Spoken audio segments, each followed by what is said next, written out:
Hello and welcome to The Big Picture. I'm Tina Jha. Amid simmering tensions between the United States and Iran, the US House of Representatives has approved a resolution seeking to limit President Donald Trump's ability to take military action against the Islamic Republic. The resolution by the Democrats comes in the wake of Trump's order to kill an Iranian commander and then subsequent retaliatory missile strikes by Tehran, which not just escalated tensions but also raised fears of a devastating war between the two countries. The resolution passed the Democratic-run chamber 224-194 and will now go to the Republican-held Senate.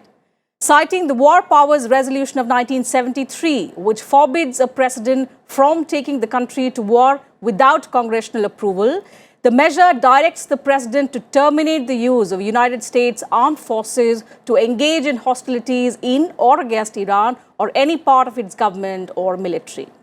So although it does provide for key exceptions like allowing the use of force to defend against or prevent an imminent attack against Americans, but the measure has reignited the debate over who has the actual power to declare war. On this edition of The Big Picture, we analyze the dispute over the Congress's role in matters of war and peace and whether it is binding on the President of America. To discuss these aspects, we have with us in the studio today Mr. Pinak Ranjan Chakravarti, his former Secretary, Ministry of External Affairs. We have with us Mr. Pramit Pal Chaudhary, his Foreign Affairs Editor, Hindustan Times, and Professor Harsh V. Pant, his Distinguished Fellow and Head of ORF Strategic Studies. Welcome to the show, gentlemen. Professor, to begin with, help us understand in detail what this resolution is all about. Well, in a nutshell, this resolution is about politics. The Democrats in the House of Congress, in the House of Representatives, where they have a majority, want to make it very clear that they do not stand by Mr. Trump's policies, and especially on foreign policy, where at one point it seemed that America was very close to a war with Iran. So clearly there is an attempt to make it very clear to the American electorate that even if Mr. Trump takes the country to war, the Democrats in the House of Representatives do not support that policy. Now, I think there is certainly an anti-war sentiment in the country. We have seen, for example, after the first strike against Qasem Soleimani, almost 70-odd cities erupted where there was protests against the possibility of a conflict with Iran. And Mr. Trump himself has come to power on an understanding that he will be taking America out of the two wars at that point in time, Afghanistan and Iraq, that he claimed. So clearly the political sentiment in the country is in favor of not going to war, and Democrats have seized upon this opportunity to make a case to the electorate that, look, here is a president who might be taking you to war, but we are here using our powers to make sure that conflict or war does not erupt with Iranians. So in a nutshell, the dynamic as it is being shaping up, it's a very polarized environment, and perhaps Democrats felt that there was a need for them to make this case to the electorate, to also make their case, to make their sort of salience on the war powers very visible, because traditionally presidents have retained an upper hand when it comes to peace and conflict, war and conflict issues in the American system. And here there was some pushback from the Democrats. It is in many ways relatively symbolic because we know that it would not pass to the Senate given the Senate's numbers. But I think the Democrats wanted it for a lot of these things. Again, the impeachment is also there. A lot of these symbolic things are happening because we are entering into an electoral cycle and there is great polarization in the country. Mr. Chakravarti, as he said, Americans do not want war, and that's precisely what Donald Trump indicated in his televised address on Wednesday. He indicated that he wants de-escalation of tensions. On Wednesday and on Thursday, we see this resolution. Was there a need for such a move? Well, the Congress, as Harsh just said, is basically playing politics. No American president has ever accepted that he or she, it's he always, and not a she yet, that they don't have the powers to defend America. And when you say defend America, it means use of military power. So I don't think this tussle is going to end in favor of this side or the other side. This will go on under the War Powers Act. There's a lot of loopholes in those acts. Except that when you want to defend American interests and American Now, every president can say, I was defending American interests. There was an imminent attack being planned by Soleimani on Americans, etc. That's how I had to defend myself. Yes, Trump has been saying that. He's been saying that. But Trump himself is navigating several fault lines in his own foreign policy. For example, he has been saying, I want the troops back, I don't want to take part in foreign wars, etc. Yet he's doing all this. He's authorizing at least to that this be done. So I think he's also looking at the electoral sort of period that is coming up, and it is going to heat up with the next election, about 20 months left or something. So I think that's what he's looking at. So he's trying to play both sides, say, look, I have eliminated somebody who has taken American lives, who's a terrorist. They've declared him a terrorist earlier, and his organization, the IRGC, etc. And he's also trying to say that, look, I had to do this because there was no option. So he's appealing to the American sort of that sentiment that I'm defending America, defending the homeland, because the Iranians were making all kinds of threats also that we will, we will also do some activity in the American mainland, so as to take revenge and things like that. So it's part of all this mix that is going on, and of course domestic politics is there. Democrats are gunning for him. There is an impeachment process going on. So we've taken all this together. I think what is going to happen, ultimately, is that this will die in the Senate, most probably. Although some senators, Republican senators, may be inclined, but that may be more internal Republican politics rather than... That's happened in the House of Representatives. It's happened in the House of Representatives also. So they take some individual positions, many of them. But I suspect that it's not going to pass the Senate. And once it dies in the Senate, it remains a symbolic kind of a gesture. Mr. Pramit Pal Chaudhary, what we understand is this time the resolution is a concurrent one. It will go to the Senate as well. And as he said, what happens in the Senate is something that we'll have to wait and watch. But can the concurrent resolution be used by the Congress to make it binding on the President of America in matters of war and peace? No, because the resolution itself is non-binding. It says that. Okay. Yeah. If you read the resolution, it says that it is a non-binding resolution. So it is purely symbolic. And Nancy Pelosi, the Speaker, made that very clear, that she did not want it to be vetoed by the President. So therefore, she would not make it binding. Okay. So it is a purely symbolic action. And in the Senate, it will be equally non-binding. So it is a purely political, act of political posturing on the part of both the Democrats, and in the Senate, where the Republicans hold a majority, it will be obviously in the other direction. What is interesting, though, I think a couple of points to be made is, one, you saw that 8 Democrats actually defected to the Republican side and voted in favor on the Trump side, and 3 Republicans moved in the other direction. And in the Senate, already 2 Republican senators have said that they would vote in favor of the resolution. And what this implies, I would point out, is that there is a strong isolationist streak at present in the United States. When Trump says he doesn't like wars, he's actually true. He doesn't. He thinks America's military commitments overseas are a waste of blood and treasure, which is why he prefers, to some degree similar to Obama, drone strikes and missile strikes, because there's no loss of human life, American life, and the cost for America is virtually negligible. So he wishes to withdraw from Afghanistan. He even wants to withdraw from NATO, from the Korean Peninsula, and believes that, in fact, America should withdraw almost entirely from the international system as far as the military side is concerned. And this is something that is bipartisan now, because Bernie Sanders, the leading Democratic candidate on the left, has almost the same point of view regarding America's overseas commitments.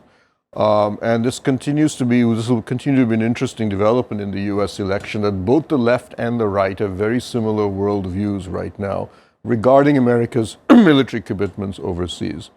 There is another resolution that will go before the House, which is also not likely to get very far, but it will, by Bernie Sanders, and I think again it's an electoral action, which will ask for, say that the US Congress will not provide any funding for any military action in Iran. It's important to realize that the House controls the finances of the US government. They control the power to tax and appropriate money for anything. That I think will also be largely symbolic, because I don't think we're seeing the U.S. and Iran confrontation going anywhere. But it will be used by both sides to position themselves. But what will be interesting is that Sanders and Trump have a very similar worldview regarding America's overseas military commitments. Coming back to the curbing of powers of the U.S. President, Professor, the Democrats have ensured that this resolution goes through the Senate.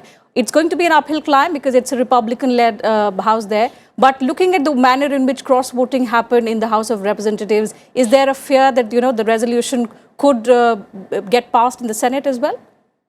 I think it's very unlikely. There are some senators from the Republican side who have expressed unease, and I think there is a sense by some of, I think, if I read correctly, there were 2 senators who have mentioned that that they were very uncomfortable with the kind of briefing that they got from the Trump administration on the reasons behind the strikes. So clearly, I think at a level where you have saner minds in the Senate looking at the way the process has unfolded in terms of the policy decisions vis-a-vis Iran, I think there are questions, very serious questions about the ability of Trump administration to prosecute wars, and they would like to question the government very seriously. But I very much doubt whether the numbers would move in a way which would allow this resolution to pass. There's certainly murmurs of discontent on the Republican side, but as I think Pramit was pointing out, there are those on the Democrat side as well who would be looking at it very, very differently. So primarily your prism becomes where you are coming from, which state you represent, and how then you represent the views on national security, and whether there is consensus within your constituency for the kind of steps that the Trump administration may or may not be taking. But I think the wider point here is perhaps a very important one, which has been made just now, is that we are looking at an American establishment that is today looks very, very different when it is thinking about national security policy making, foreign policy making. In terms of just a decade back, there has been an evolution in terms of isolationism, which is quite extraordinary for a global power of America's magnitude. And I think this will have repercussions. And I think the debate that we are witnessing, the Democrats, if you watch some of their primary debates, extraordinary debate. I don't think I have seen the kind of comments that are being made about America's foreign role in global politics, the kind of statements that are being made there. They exemplify an America that is almost conflicted about its role in the world today and wants to reshape that terms of engagement with the world. And that's in some ways Trump rode on that wave in his first election, and now it seems to have become very commonplace. In the first election it was Hillary versus Trump, and Hillary Clinton was this great globalist. I don't see any globalists today in the fray. Even Joe Biden on the Democratic side, which you can tout as a great globalist, he's very perfunctory in his support for a larger global role. So clearly there is a shift happening in the U.S. and the Senate and the House of Representatives both are already representing that churn happening. And it would be very, very interesting in the Senate, the kind of discussions that happen on this resolution when it goes there, because Senate is usually considered as the more serious house, chamber, where especially questions of war and peace are discussed much more dispassionately. So we will see what that debate ensues. But clearly the shift that we are witnessing on both sides of the aisle represent, I think to me and to many who are looking at it, to be an inflection point in America's domestic debate about its foreign engagements. Mr. Chakravarti, because who has the actual power when it comes to war and peace in America is not something new. It cites powers from the 1973 Act that we were talking about, the War Powers Act, and that's precisely where the resolution comes from, giving that exception that except in cases of imminent attack, you have the powers, the president has the powers, otherwise it goes through the Congress. As I said earlier, that there are loopholes in that act itself. Imminent attack. This is what the president said, that there was an possibility of an imminent attack on Americans, and American lives would have been lost. So we had to take out Soleimani. So that's where both sides coming from. One side says, no, you can't declare war. Trump says, look, the president always had the power to commit American forces abroad. But coming back to this whole issue of, what is politics, current politics, what is the current political climate? And I agree that there is a great deal of churn going on as to what America's role should be in the world. I mean, after all, the post-Second World War order was built by the Americans. All the things, institutions that you see were part of that, a kind of a liberal world order and things like that. But then the rise of China and other factors have come to, challenge. Trump himself showed that streak very early by withdrawing from the TPP, telling NATO that you have to pay more for yourselves, why should we pay for your security, telling the same thing to the Japanese and to the Koreans, the allies, after all, the two allies in the Pacific, Japan and Korea, and basically telling that to everybody who is in alliance with them.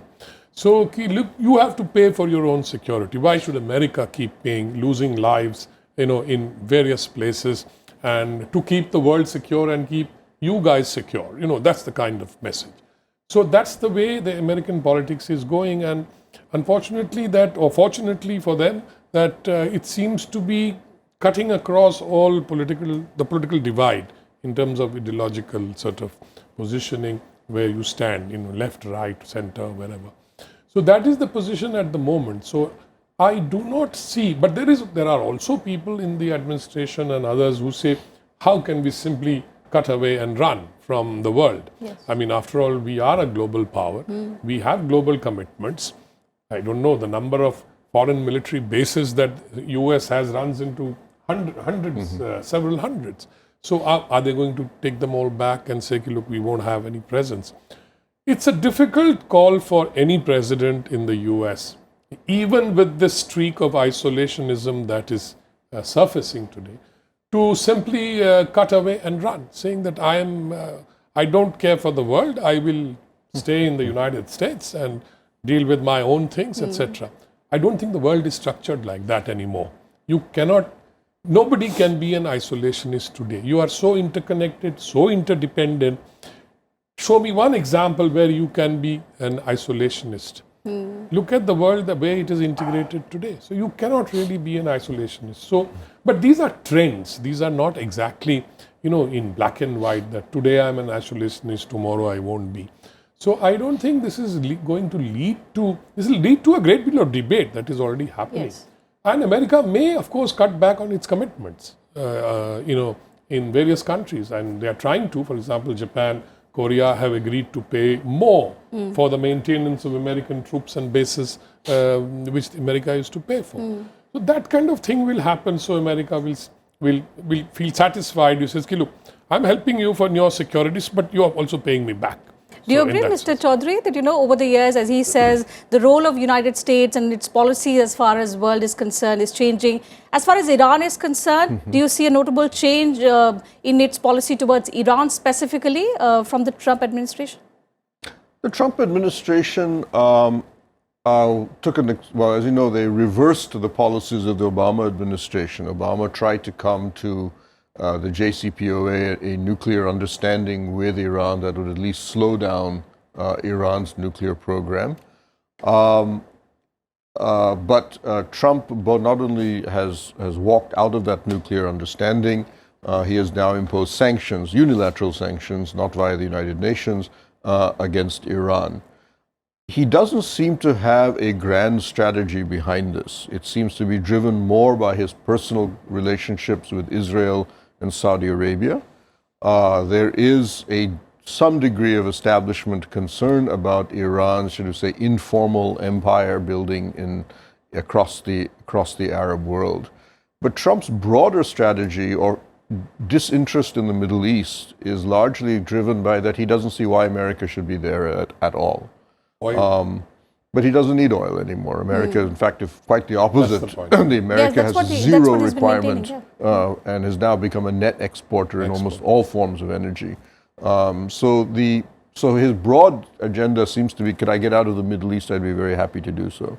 For the time being, he's maintained these sanctions and he's developed a certain dislike for Iran, but it's not a coherent one. So, for example, when the Iranians destroyed a US drone, the Global Hawk, the Pentagon prepared reprisal plans, and Trump said, no, I don't want to hit Iran.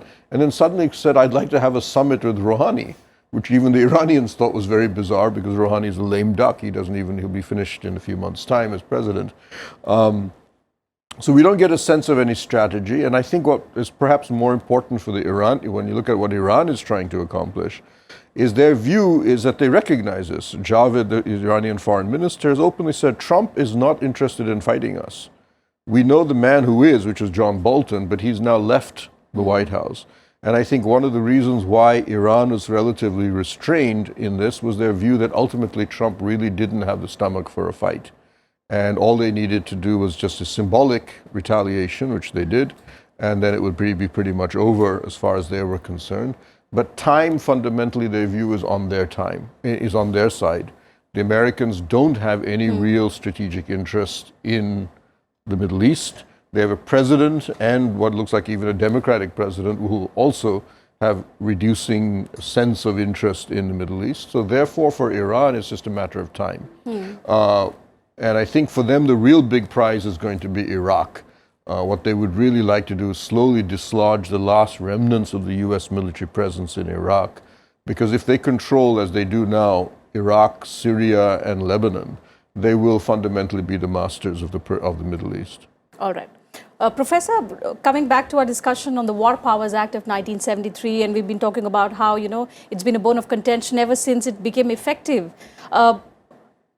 In the current scenario, does this act come in the way of the US president when it comes to national security? Does it hamper his role as the commander-in-chief?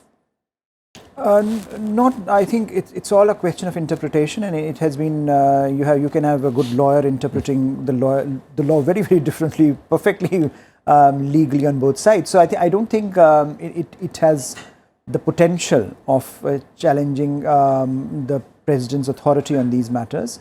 And we have seen that since 1973. How many presidents have been stopped by this act?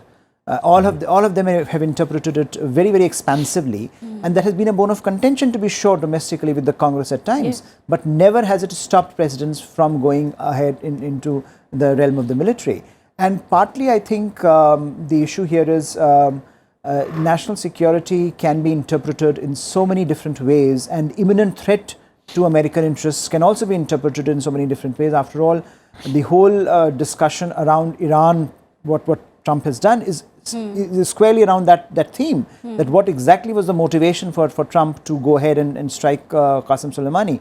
Now, Trump has been all over the place saying all kinds of things, but at the end he was, in fact today he has said that we were stopping American embassy in Iraq from being attacked, and that we had very clear intelligence. And see, that's where the trick lies, because you can always claim that the President of America had better intelligence of an imminent threat than anyone else. So clearly it is linked with the whole institutional setup that America has created within its institutional frameworks, which then allows the president greater leeway on these matters.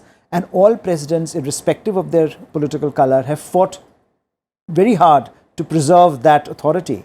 It's very rare that you have found Congress that has pushed back. They have tried to. In most cases, they have not succeeded, and in some cases, the fear that you can be labelled as weak on national security means that Congress members would also not tread on or tread very lightly on these issues. So all presidents have a natural advantage in this case. And 1973 War Powers Act had a certain background, Vietnam War, but after that it did not. There is no evidence that it has been able to constrain American presidency in ways that perhaps some of those who envisioned this act would have thought. So presidents are very important. They retain their primacy in war and peace as far as America is concerned. And my sense is that that is unlikely to change in the near future. All presidents will fight for it, will fight for their right to declare war, and all Congress I think. You will always have Congress, members of Congress who will push to the best they can under the given circumstances. At the moment, it's politically suitable, politically comfortable for the Democrats, Nancy Pelosi and her group to do that, and they are using it. At the end of the day, these are all pretty political battles being fought for very political gains. True. One last comment from Mr. Chakrabarti, that even though it's a symbolic one, in the United States there is a raging debate as to who has the actual power, the president or the Congress. Is there a need for rebalancing of this power then? I personally don't think so, because I don't think this issue is going to go away in favor of one or the other. And I think the President of the United States is going to retain whatever flexibility and leeway that he has and has so far retained in these matters of war and peace. I doubt if any president in the United States is going to give away that leeway and that freedom of action to the Congress. And because it is so sort of underpinned by partisan politics, that it's impossible for any president to do so. Even if there was a Democratic president today and was conducting a similar kind of an action against Iran, do you think this resolution would have come with the Democrats in a majority? I don't think so. No. So it is a very, very politically partisan issue as far as the powers are concerned. That's part of the American politics. And I don't think any American president is going to succumb to that kind of congressional, foray into these powers that traditionally the President of the United States has enjoyed. Okay, so symbolic politics is at display, is what all our panelists have been suggesting. Thank you, gentlemen, for joining us on this edition of The Big Picture and putting things into perspective for us. With that, I'll have to call it a wrap on this edition of The Big Picture. We'll see you same time tomorrow with another set of panelists and a different topic as well. In case you missed the television broadcast of our program, let me remind you that you can also watch it online on YouTube and Twitter. And you can also send in your feedback and suggestions about our program. Thank you very much for your time.